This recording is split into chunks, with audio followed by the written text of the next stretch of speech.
You're watching the KOAM Morning News on Fox 14. Right now at 7, the city of Pittsburgh celebrates a century of events at the Memorial Auditorium. Also, the city of Carthage breaks ground on a new performing arts center.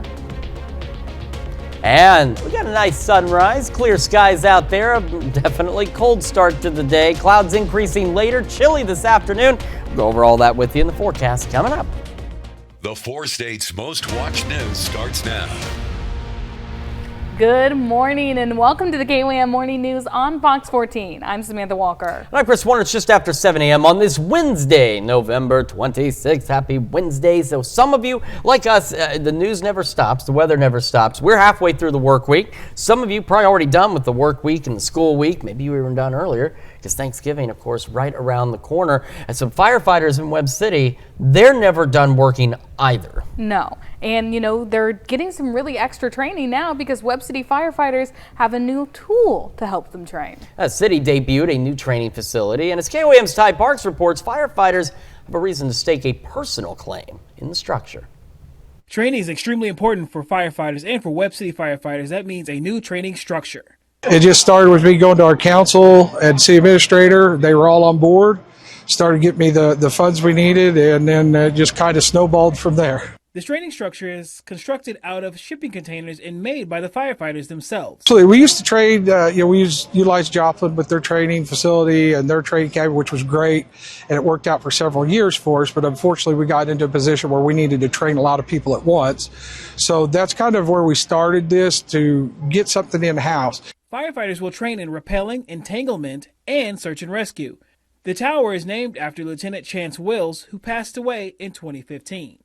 He was very involved in training. He was very passionate about it. And honestly, this was kind of his vision 12 years ago when him and I had a discussion about it.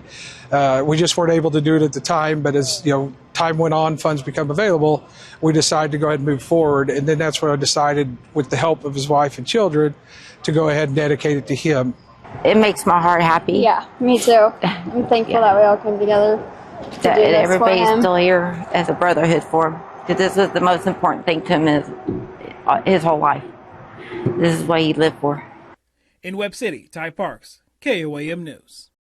Now, these training structures can cost up to $400,000. But because Webb City used those shipping containers, it only cost about $45,000. Talk about big savings. Still a lot of money. I know.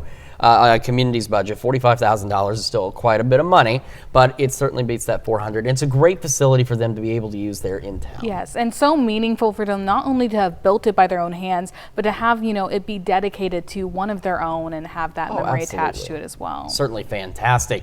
And fire, keep you warm, do it safely, because you do not want the firefighters to visit you today or any day, but it is cold this morning. We're going to start with a live look from downtown Pittsburgh. Again, it looks nice. We're back into that. We're getting into that time of year again, like we do in the summer. It's 108 degrees outside. It looks nice from the cameras, or if you look out the window, but then you step outside and you melt.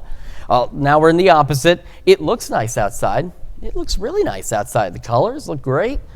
Beautiful start to the day, but if you step outside, unless, again, you're a polar bear or you just really enjoy the cold, and don't get me wrong, I know there are plenty of folks out there that the cold doesn't really bother them that much, and this weather's fine. For the rest of us, not so much. MoDOT camera 32nd in Rangeline. The other nice thing is the roads are dry. The last couple of days, they have not been dry. In the morning, this morning, they are. Our temperatures, though, average lows about the low to mid-30s. It seems a lot colder because we haven't had cold air like this for a while. Now, some of us, Parsons and the Odyssey, for example, below normal by a bit, back into the upper 20s. Both of you sitting at 28. We have Grove right now as the warm spot at 36 degrees. So again, it's seasonably cold for most of us. Our clear skies will continue through the morning, and then by the lunch hour into the afternoon and evening, clouds will begin to increase and we'll start going mostly cloudy. Future Track thinks maybe a sprinkle or two is possible. I'm going to tell you right now, those rain chances are way down there. Not looking at any kind of actual rain chance, but we will get cloudy. We're going to go mid-30s by 9, mid-40s by noon, and really we just kind of lock into that for our highs. Low 40s by 6, and those northwest winds occasionally gusting upwards of 20 miles an hour. We're going to have a look at your Thanksgiving forecast, the Black Friday forecast. We have the weekend coming up, and we could see some wintry stuff, could see some on Monday. We'll go over all of those details with you here in just a few more minutes. Samantha? Chris, thanks. Pittsburgh celebrates a century of applause, laughter, and standing ovations within the walls of the Memorial Auditorium. The historic venue held a rededication ceremony yesterday, marking 100 years of performances. The auditorium opened in 1925 as the Mirza Shriners Temple and quickly became known for its beauty and large capacity. Since then, the venue has hosted student showcases, big-name acts like Merle Haggard and Ray Charles, and even circus performances with elephants. The city of Pittsburgh purchased the building in 1945 and dedicated it to World War I and World War II servicemen and nurses. The community saved the auditorium from demolition in the 1980s, leading to major renovations. It's a beginning for children as they go through their graduations and they go through the youth leadership program and they come be part of this building. They get used to coming here and seeing performances. This is, as we mentioned, the center hub of life in Pittsburgh and celebration of it as we know it. Upcoming events include the Nutcracker by International Ballet Stars on December 12th and Disney's Frozen Sing-Along on December 14th. Carthage broke ground yesterday on a new performing arts center at the high school. The voter-approved project will house choir, theater, and band programs in a modern facility. The building will also serve as a FEMA tornado shelter for the campus. And it's not too soon to start planning out a trip to some upcoming Christmas parades. KOAM has a list of area Christmas parades from all over the area, from all over the 4 states. The first one on our list kicks off this Thanksgiving. Just scan this QR code and head over to our website, KOAMnewsnow.com, to see the full list. Happy holidays! And families across the 4 states are struggling to put food on the table this holiday season. Yesterday at Ron's Supermarket in Pittsburgh, community members stepped up to help. Shoppers dropped off non-perishable donations as part of KOAM's Feed the 4 States campaign. Donations go to the Wesley House in Pittsburgh. The White House celebrates the holidays with a turkey pardoning and Christmas tree delivery, but for many Americans, the holidays might be less joyful as affordability remains a top concern. Fox's Caroline Shively reports from Washington. You are hereby unconditionally pardoned. After this White House pardon, Gobble and his sidekick Waddle will be living their best lives in North Carolina. The rest of us will be looking for the best bargains for our Thanksgiving feast. And they're out there. We're finding ways to make sure that this most important holiday, the consumer can find a value. Estimates vary widely, but the American Farm Bureau Federation finds that a 16-pound turkey is $21.50, down 16% from last year. In fact, the cost of the entire Thanksgiving meal is down. 10 people can eat for just over $55 total. But it's some of the sides that'll get you.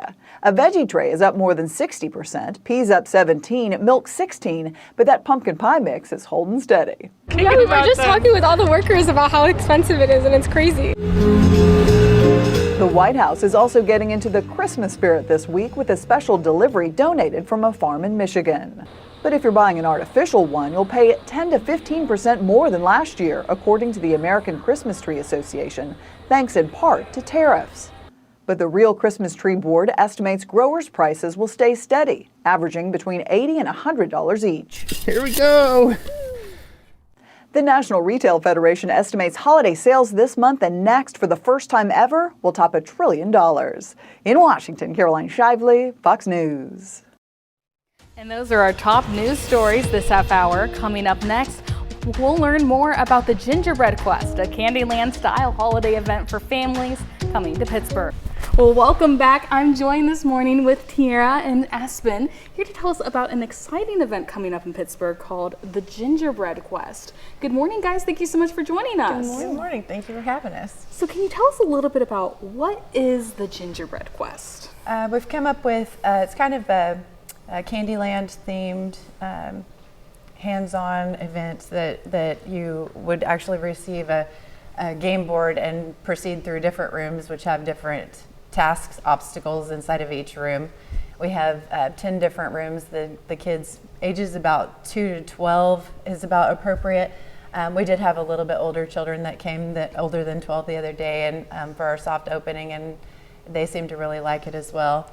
But they proceed through each room, and if they pass the quest in there, they get to put a token onto their game board.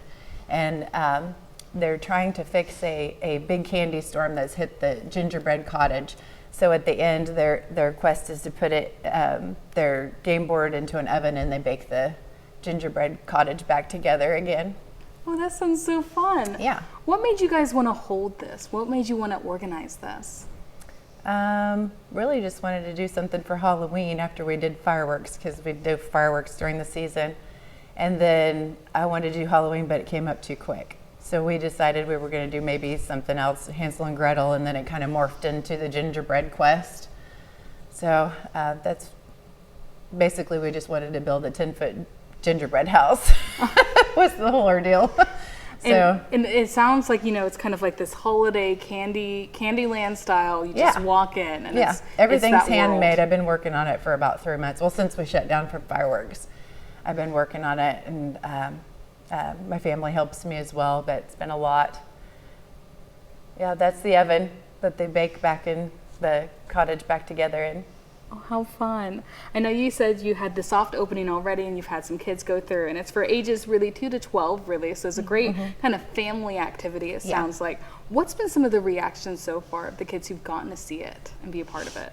They really seem to like it. They get pretty excited about it. The parents are excited to see it as well, because they like to look at the decorations, and the kids seem to have a really good time. So for the Gingerbread Quest, where and when is this taking place? Our first night opening is on this Friday at 5 o'clock. It's best to get tickets online, because we want to be able to space them far enough apart so they're not running into each other, as far as, like, you know, miniature golf sort of a thing. Yes. So we want to keep them spaced. So if you could get your tickets online, that would be excellent. The tickets are $7 online per child. Adults are free with a child admission. If they don't have children and they just want to come, they could just buy a child ticket and bring their child ticket, and they can get in with that. It will be from 5 to 9. Is it 5 to 9 on Friday? Or 5 to 8? I can't remember quite sure. But we're open. Those are only by order online for the week. And then the weekend actually can show up at the door. And door tickets are $8 a piece. Perfect. And it sounds like you guys have several days kind of going on of this. Yep, we're going on till the 21st of December. Oh, perfect. And you guys can see that website on your screen, I believe is your guys's, which is the cedarandsteelevents.com. And that's where they can find those tickets? Yep.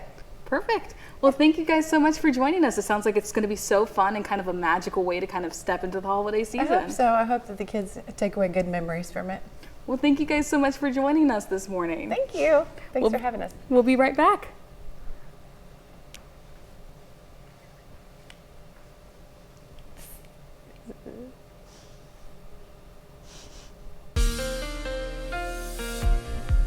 Welcome back to the KOAM Morning News. Coming up on 7:18 on this Wednesday morning. Got a lot to get through. We're going to start with our future track for today. Now, we've got clear skies out there this morning. They'll stay that way until we head to the lunch hour. We'll start to see clouds gradually increasing across the area until we go mostly cloudy by late evening into the overnight. Future track, again, thinks a sprinkle or two is possible. That doesn't really look like a possibility at all. We're not looking at really any kind of moisture out there, but it will be cloudy. As we start Thanksgiving, we're mostly cloudy, and then we will begin to clear out pretty quickly through the morning into the afternoon, and by the evening we should have clear skies once again out there. We go overnight. Most of the night is clear. As we get a little closer, 3-4 a.m., we'll see clouds start to pick back up for Friday, and we start dry. In fact, most of Black Friday should be dry for your shopping and whatever else you might be doing out there, but clouds will begin increasing through the morning. We'll go mostly cloudy by the afternoon to just straight up cloudy by the evening, and then late evening, say after about 9 or so Friday night, we'll start to see some shower chances begin to roll into the area.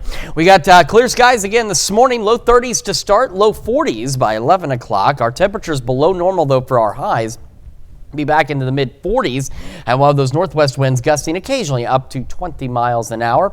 The mostly cloudy skies do help slow down our temperature drop, but it will not stop it. We'll be down to the upper 30s by 10, low 30s overnight. Again, we're pretty seasonable. What's been the opposite here is during the last few days, our temperatures, our highs have been close to normal, but our lows have been above normal. Now we're flipping the table where our lows are close to normal, but our highs are not. As for Thanksgiving, upper 40s out there, partly cloudy by 9, upper 30s, upper 40s by noon, low 40s, clear skies by 6. If you're traveling today, we got some thunderstorms down in the Brownsville area, southern Texas, Phoenix, Los Angeles, is a great upper 70s, rain into the Pacific Northwest, much colder up north, mid to upper 20s with some snow even, and in the International Falls area, back in the low 80s in Florida, with some thunderstorm chances in Jacksonville. A little messy, some rain clouds into the New England states as well. If you're traveling locally, though, looking pretty good. We're dry. We're mid 50s into the Little Rock area, low 40s, breezy St. Louis.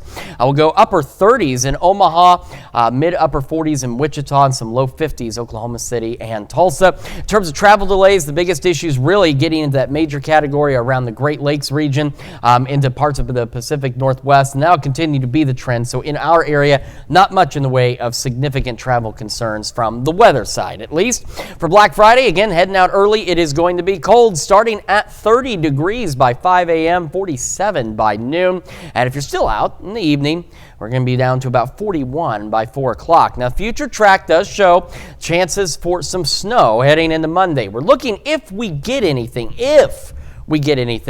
on Monday. It looks to be more of a rain-snow mix. We're not looking at any kind of significant event by any means. This would be very isolated. So at most, we're looking at maybe some slick spots as we head back to work and school next week, but we will keep an eye on that for you for sure. We're going to have the rain continue into Saturday, upper 40s through the weekend. Regardless of what we do or don't get Monday, it's much colder, upper 30s. And as we head toward the second half of next week, temperatures warming back up by Friday. That's Check Your Forecast. We're back with more right after this. All right, it's going to be 3 NFL games this Thanksgiving, including Kansas City Chiefs versus the Cowboys. Fox's Joe Morgan reports on the tradition, including when it all started.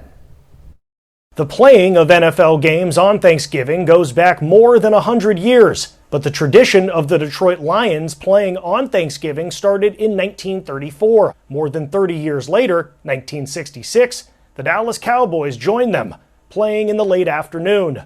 Flash forward another 40 years to 2006, and the NFL added a third game, played in primetime. Unlike the other games, the primetime matchup has no set teams. Thanksgiving and football, go back through our lifetimes and through maybe 4 or 5 generations.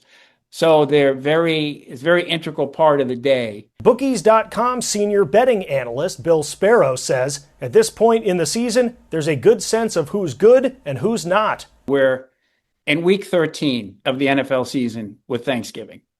That means the teams that are good are going to be good or getting better. You're seeing the better teams get better at this time of year.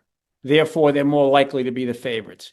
You're also seeing those better teams are better prepared and they have better planning and better coaching, which gives them an advantage in a short week. This year's games will include one first-place team and the defending AFC champs. In Los Angeles, Joe Morgan, Fox News. Yeah, I remember my dad doing football on Thanksgiving. We'd eat, and then he'd go into the bedroom, he'd put on the game, and you'd hear him stomping and hollering and cheering and carrying on. It was always a good time, very big tradition. See, my dad was never like a football person, so his tradition became that he had to put up the Christmas tree right after Thanksgiving lunch. That sounds instead like of watching fun. And Mark, maybe he should have taken up the football tradition, got him out of a that. little easier. Well, stick around. We're going to have another look at your forecast in just a moment, talking about those chilly temperatures today. We'll be right back. The 4 states' most watched news starts now. Welcome back to the KOAM Morning News on Fox 14. It's currently 7:28. I'm Samantha Walker. The Pentagon and FBI are investigating 6 Democratic lawmakers who told U.S. troops to defy illegal orders in an online video. Defense Chief Pete Hegseth called the video despicable and reckless. The FBI began scheduling interviews with all 6 lawmakers on Capitol Hill. Now here's Chris with a look at your forecast. Yeah, we've got a pretty cold start to the day out there, but seasonably cold for the most part. Live look downtown Pittsburgh. Skies are clear, and they'll remain that way for a bit this morning. Our camera 7th in range line looking good as well. MoDOT camera 32nd in range line. Nice thing again, the roads are dry. They've been a bit on the wet side the last 2 or 3 mornings, it seems here. Our temperatures, we should be in the low to mid 30s for our lows, so most of us are right about where we should be. But we do have a couple of colder locations. Neodesha and Parsons both sitting at 28. So yeah, a bit of a cold start out there for us. Skies will remain clear through the morning, and then clouds gradually begin to increase starting around the lunch hour, and we'll begin to go mostly cloudy this afternoon, and we'll maintain mostly cloudy skies into the evening and overnight. Again, Future Track thinks a sprinkle or two is possible, but really I think our rain chances are extraordinarily low. We'll go mid-30s by 9, mid-40s by noon, and we just kind of level out right there for our highs into the mid-40s, back in the low 40s by 6, and those northwest winds occasionally gusting to 20 miles an hour. So all in all, not a bad day, just a pretty chilly day with those below normal highs. We're going to talk more about your Thanksgiving forecast, Black Friday, the weekend, and the potential for some wintry stuff on Monday here in just a few more minutes. Samantha? Thanks, Chris. The holidays bring families together, but one bad dish could ruin the celebration. The CDC reports 48 million people get sick from foodborne illnesses each year, and 3,000 die. Fox News correspondent Marianne Rafferty shows us how to keep your kitchen safe. Thanksgiving is quickly approaching, and with home cooks nearing crunch time, doctors and professional chefs are sharing tips for avoiding foodborne illnesses. For starters, if you're cooking and handling food, wash your hands often. The sink will also be your best friend for cleaning knives, cutting boards, and other surfaces to prevent cross-contamination. Well, you could only imagine what happens if you take that same raw chicken surface on that cutting board and do vegetables. Once your dishes are done, you'll want everything to stay at the right temperatures. According to the CDC, keep hot foods from falling below 140 degrees and keep cold foods from dipping past 40 degrees to prevent bacteria from growing on them. Perishable foods shouldn't stay out past 2 hours. If you have warmers to keep the food that's supposed to be warm, and then putting food that's supposed to be cold either on ice or putting it back in the refrigerator when people were done eating it. But even though food safety is key, toxicologists say make sure your cookware isn't harmful either. Teflon is a specific compound that people associate as a forever chemical. And it's called this because many of the specific chemical residues can bioaccumulate in the body, meaning that they can persist for many, many years. Regularly inspect your pans. If you see any damage, especially scratching on that nonstick coating, it is not recommended to continue that use. Meanwhile, if you're having a buffet-style meal this holiday season, disinfecting frequently used utensils can also help keep germs from spreading. I'm Marianne Rafferty, Fox News. Well, Fusion Computer Systems are now online at Missouri DMVs. Fusion is an acronym for 50 unique systems in one nexus. It's an updated system that loops 50 systems into one, allowing for easier streamlined use and adding new features. One of those new features is eliminates temporary license plates, and now you can pay your vehicle tax at the dealership as part of your financing. Dealerships will not need new computer systems. Rather, they'll be given a portal log-on to access the features with their existing systems. The Department of Revenue Director says this is a step in the right direction. The oldest living survivor of the 1921 Tulsa Race Massacre has died. Viola Ford Fletcher died Monday at 111 years old. Ford was just a girl when the white mob destroyed Tulsa's Greenwood district, once known as the Black Wall Street, torching roughly 35 city blocks. Thousands of black residents were arrested while others were beaten and killed. Insurance companies denied many claims for what would be worth tens of millions of dollars in property damage today. Fletcher spent her life fighting for reparations, saying she, quote, never got over the fear she carried from that day. Last year, the Oklahoma Supreme Court dismissed a lawsuit, arguing the city should compensate the remaining survivors for damages. President Trump says a Ukraine peace deal is close as his envoy prepares to meet with Putin, but the details still need to be settled. Fox News correspondent Mark Meredith has the latest.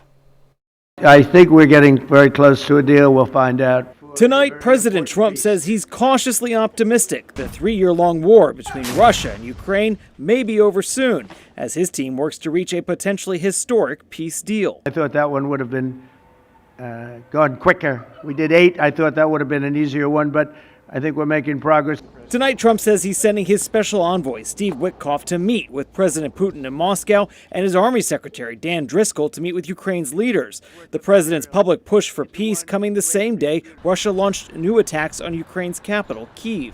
Ukrainian officials say at least 7 people are dead after a Russian missile barrage hit multiple targets, including an apartment building. Ukrainian President Volodymyr Zelensky wants to meet with Trump as soon as possible as he pushes for U.S. security guarantees for his country against future Russian aggression. Trump says a meeting will happen, quote, only when the deal to end this war is final or in its final stages. Today, Russia's foreign minister said he believes any agreement is still in flux. We have channels of communication with our American colleagues. They are being used, and we are awaiting their version. On Capitol Hill, Democrats accuse the White House of celebrating too soon and giving Russia the advantage. It doesn't seem like we're getting anywhere very quickly. In fact, maybe going backwards. What we've seen the Trump administration do time and time again is throw the Ukrainian people under the bus and side with Vladimir Putin. But Trump supporters argue the White House demands for compromise from both sides may pay off. What's most critical, I believe, for future stability is that Ukraine have defensible territorial lines. Terrain and geography really matters. It should be fairly quiet in Washington over the Thanksgiving holiday. President Trump will spend his time in Florida. Vice President Vance will be with his family, but he's also making a stop at Fort Campbell, Kentucky on Wednesday to thank American service members and their families. At the White House, Mark Meredith, Fox News. Well, coming up next, registered nurses fight to keep their professional title. In Consumer Watch, the September retail sales report, delayed due to the government shutdown, showed a 0.2% increase in September over August, according to the Commerce Department. That's slightly below expectations. The new data comes as the latest consumer confidence reading from the Conference Board dropped to 88.7% in November, the lowest reading since April. The survey found that Americans are increasingly concerned over rising costs, the job market, tariffs, and politics due to the recent government shutdown. Black Friday deals are already out there, but pricing is all over the map, and tariff uncertainty isn't making it any easier for bargain hunters. Fox News correspondent Jerry Willis has more. It's the Super Bowl season for retail, and everybody's out to win. Despite ongoing financial concerns, Americans are planning to spend big during Black Friday and Cyber Monday, to the tune of $80 billion, as reported by a recent Omnisend survey. Consumer sales have been strong all year. They remain strong. They're going to be strong for the holiday, and retailers are going to be playing to win. But between deals dropping early and prices fluctuating, there's a lot of confusion about what to buy, when to shop, and how to know if you're getting a good deal. Thanks to constantly fluctuating prices and uncertainty created by ever-changing tariff policies. It hasn't impacted business very much yet. It's not going to happen. Consumer expert Andrea Warrock says don't wait to buy the must-have toys that will sell out quickly.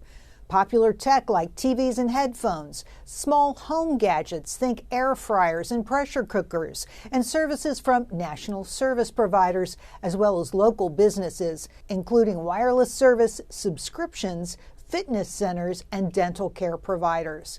Wait for post-holiday sales to buy winter apparel. There won't be a lot of deals on furniture, so hold off for bigger savings around President's Day. And expect site-wide sales and bigger coupons on Cyber Monday for top clothing, beauty, and footwear. Some prices are certainly up, but it's within the rounding error of a normal Price is Right contestant. You know, no one really knows for sure how much something's up, and it's different based on category. And some Black Friday tricks to avoid: bundles. Only spend more if the bundle has something you need. No-name doorbusters. Cheaply made goods are never a good deal and can lead to spending more to replace them down the road. And adding more to your cart to qualify for free shipping, a recipe for overspending. Jerry Willis, Fox Business. Infant formula maker ByHeart has updated its refund policy after revealing that all of its formula may have been contaminated with the bacteria that causes botulism. The company says it reached that conclusion after tests showed that 5 out of 36 samples from 3 product lots tested positive for the bacteria. The recalled formula has been linked to more than 30 cases of infant botulism in 15 states. ByHeart is urging customers to contact the company for a full refund for all formula purchased on or after August 1st of this year. The Trump administration recently moved to reclassify certain fields as requiring professional degrees. One field omitted, nursing. Gianni Navarro spoke to some Missouri nurses about how this reclassification could impact things like student loan approval.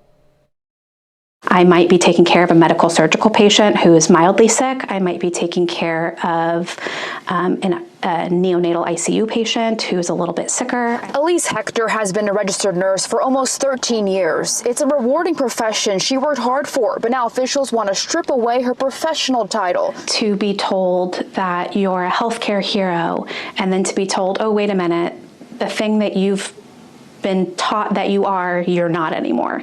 You're going to still do the same thing every day, but you're not a professional. You're less than. Elise says officials no longer classifying nursing degrees as professional will make it harder to become a nurse. I have 2 advanced degrees, and I had to use federal funds for both of them. So capping out the federal funds would have meant that I would not have been able to get the degrees that I got. Elise says nurses save lives every day. Losing the title diminishes that. And that's something that we have the advanced skill and knowledge and background to be able to do, which is why we're a profession, because we have the specialized knowledge and skills to be able to make those choices. The Dean of Nursing of Rockhurst University agrees. I don't think that any true provider would ever say that one is more essential than another. They're all critical to all of us maintaining a healthy status and getting the quality care that we deserve. Henry calls nurses essential. People lean on them in times of need. Without them, communities face gaps in care. The nurses are the ones that have stepped forward and and provided that care when needed. While the decision disappoints her, she doesn't think it will deter future nurses. No one, I don't think, goes into it lightly because it is very difficult, but it's also very rewarding. I'm hoping that will balance out some of these more negative aspects. The new rules under the Department of Education will begin on July 1st. And those are our top consumer stories. Let's take a look at the market prices before the opening bell.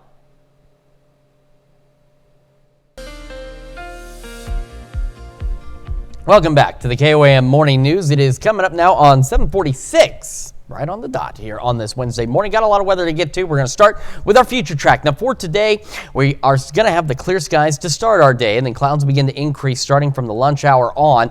Future track, as I've mentioned, has hinted at a sprinkle or two. Not very likely. We'll just be cloudy. And we'll have mostly cloudy skies to start Thanksgiving, and then those skies will begin to clear out as we head into the afternoon. And we'll have clear skies until we get into Friday, when clouds thicken back up again on Black Friday by late morning into the afternoon and evening, ahead of some rain chances. Let's get to it. Clear skies, as you can see, it's what we've got. 7th and range lines, what we'll have for the morning. Low 30s to start, low 40s by 11 a.m. Our highs today. So here lately, our lows have been above average, but our highs have been pretty close to normal the last several days. Now we're flipping it. Our lows, while it is cold this morning, are actually pretty close to normal. It's our highs that are going to drop below average. Mid 40s. Northwest winds occasionally gusting up to 20. Now, the increasing clouds help slow down our temperature drop this evening, but it doesn't stop it. We're down to the upper 30s, even from 8 to 10 o'clock, but then we'll drop back in the low 30s again tonight. But again, it's pretty seasonable. It's not far from normal for us. Mostly cloudy. Winds are going to be calm. For Thanksgiving, partly cloudy by 9, upper 30s, upper 40s by noon, low 40s, clear skies by 6. Our highs at about 48, so we're going to go into the upper 40s. I'm going to talk about your travel forecast one more time for you if you are heading anywhere, because I know today's one of the biggest travel days. School's out, you're done with work, you're heading out to wherever you're going. Now, if you're traveling far, if you're heading up north, it is cold. We're in the 20s, some snow in International Falls. Got upper 40s, low 50s, Pacific Northwest with some rain showers. San Francisco, Los Angeles, Phoenix, both of those look pretty good. Same with even Albuquerque, El Paso, not too bad. Thunderstorms down in South Texas around the Brownsville area, mild otherwise. Into Florida, of course, it's Florida, so we've got the low 80s, Miami, Jacksonville, and maybe even some thunderstorm activity activity into Jacksonville. In the New England states, a little bit of a mess. Some cloudy skies, some rain, cooler temperatures. You start heading a little further south, not bad. Now, if you're traveling locally, again, we are dry at least through today. We have that high pressure out here. Omaha, upper 30s. We're going to go mid-40s, low to mid-40s. KC, St. Louis, breezy in St. Louis. Upper 40s, just like we are here into Wichita and Fayetteville. Low 50s into Oklahoma and Little Rock, a pinch warmer, getting close to the mid-50s out there. In terms of any significant travel issues from weather, it's really around the Great Lakes region so far as we head into the rest of today and early tomorrow morning. But for us, we are looking pretty good. Black Friday starts cold. If you're heading out early, it's bundle up. 30 degrees by 5 o'clock in the morning, only about 47 by noon. And as we head into the evening, if you're still shopping, maybe you're getting something to eat after doing all that shopping, got low 40s. Now, Future Track also hinting for us by Monday at some snow. There's a lot of variables on this. In fact, there's the long-range computer models are in no agreement whatsoever on exactly what is going to happen as we head into next week. I do want to emphasize, despite that makes it sound like something awful's coming. It's not. Right now, we have very low chances of maybe a rain-snow mix as we head into Monday. These are very low chances, and if we do see anything, it shouldn't add up to much of anything, but could lead to some slick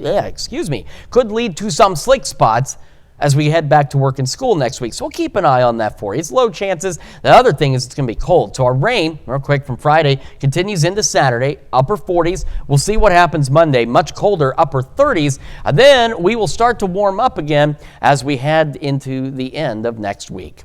Let's check your forecast. We're back with more right after this. A supergroup search, a global rock takeover, and a Grammy winner heads to the big screen. Fox's Anna Eliopoulos has all of that and more in today's Hollywood Nation. A massive opportunity. I am going to find a new boy band. Cowell's new talent search, Guns N' Roses goes global, and Eilish sets a date in the Hollywood Nation. Billie Eilish is bringing her live show to the big screen this spring. During the final stop of her Hit Me Hard and Soft tour Sunday night in San Francisco, the singer announced the release date for her 3D concert film, co-directed with James Cameron. First teased over the summer, the project was filmed throughout the tour and arrives in theaters March 20th, 2026. Guns N' Roses is revving up for a massive 2026 worldwide takeover. The rock legends announced a global tour kicking off March 28th in Monterrey, Mexico, before rolling through Brazil, Europe, and North America. The trek includes a milestone return to LA's Rose Bowl, their first performance at the iconic venue in more than 30 years. The band will also drop 2 new songs, Nothing and Atlas, on December 2nd, their first releases since 2023. Hi, Simon. But the minute they walk in the room, you get a feeling about someone. Simon Cowell is back on the hunt for the next boy band in today's First Looks. Netflix released the trailer for Simon Cowell, The Next Act, a 6-episode docuseries following Cowell's mission to build the next superstar group from open casting calls to their debut single. The series premieres December 10th. I have no backup plan. I've just got to be in the band. Anna Eliopoulos, Fox News. Certainly a lot to look forward to there. Yes, during the holiday season, especially, is maybe your time to maybe fit in some TV or movies that you've been missing out on. Yeah, especially with it being cold, you want to stay indoors sometimes. Maybe do a little streaming while watching out there. As we go through today, we have the clear skies now. We'll keep them through the morning. Low 30s to start, low 40s by 11 o'clock this morning. We are looking at highs today heading into the mid 40s, so below average. We'll have northwest winds occasionally gusting upwards of 20 miles an hour. Now, clouds increase from noon and on, and we'll have mostly cloudy skies into the evening. It slows down the temperature drop, but we will continue to fall back near average, though. It's cold, but seasonably cold, low to mid 30s, and our winds expected to be calm. For Thanksgiving, upper 40s out there, skies clearing through the day. We'll go upper 30s by 9, upper 40s by noon, low 40s by 6 o'clock. Got another look at your forecast and your wake up recap right after this. This is your wake up recap for November 26th. Your top stories to start your day. The historic Memorial Auditorium in Pittsburgh held a rededication ceremony yesterday, celebrating 100 years of performances. Originally opened in 1925 as the Mirza Shriners Temple. The venue has hosted everything from student showcases to legendary acts like Merle Haggard and Ray Charles. The city purchased it in 1945, dedicating it to World War I and World War II servicemen and nurses. The community saved the building from demolition in the 1980s, leading to major renovations. That's a check of today's Wake Up Recap. And the quick reminder again, we're watching that possibility for maybe a rain-snow mix as we head into Monday. The chances are low. There's not a lot of agreement on this. And if we do see anything, it shouldn't add up to too much to be worried about, but could lead to some slick spots for us as we head back to work and school. All right, today clouds increasing. We'll go mid-40s and we'll go mid-40s, upper 40s on Thanksgiving. Clouds decreasing, about 50 for Black Friday, but a cold start out there. Showers late Friday into Saturday. And of course, we'll watch what happens on Monday. Much colder though, upper 30s to start next week as well. So get ready. Definitely something to watch for. Indeed, indeed. And thank you all so much for watching us this morning. We'll be back with more news and weather today at noon. Have a great rest of your morning.